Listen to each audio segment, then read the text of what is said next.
राखी सावंत से शादी का नया मोड़। आदिल खान ने शादी की तस्दीक के लिए 10 दिन मांग लिए। तनाज़ात का शिकार रहने वाली भारतीय अदाकारा राखी सावंत और फातिमा की बिजनेसमैन आदिल खान से दूसरी शादी। लेकिन आदिल खान ने शादी की तस्वीर और वीडियो को जाली करार दे दिया, लेकिन बाद में कोई भी बयान देने से इनकार कर दिया।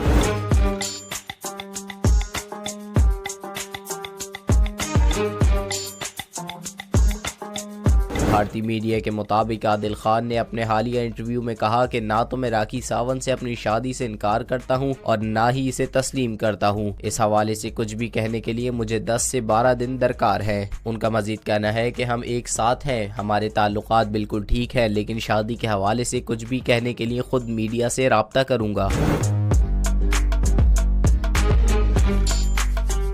वाज़ेह रहे कि राखी सावंत और फातिमा 2 रोज़ कबल सोशल मीडिया प्लेटफॉर्म इंस्टाग्राम पर शादी की तस्वीर और वीडियोस अपलोड की थी, जबकि एक और वीडियो में राखी सावंत को निकाह से कबल कलमा पढ़कर दायरा इस्लाम में दाखिल होते हुए भी देखा गया है। अब राखी सावंत के एक और वायरल ऑडियो क्लिप के मुताबिक वो और आदिल खान एक ही साथ रहते हैं, लेकिन वो मीडिया के सामने शादी तस्लीम करने से इनकार कर रहे हैं क्योंकि उनकी बहन की शादी होने वाली है। अब राखी सावंत के एक और वायरल ऑडियो क्लिप के मुताबिक वो और आदिल एक साथ ही रहते हैं, लेकिन वो मीडिया के सामने शादी तस्लीम करने से इनकार कर रहे हैं क्योंकि उनकी बहन की शादी होने वाली है।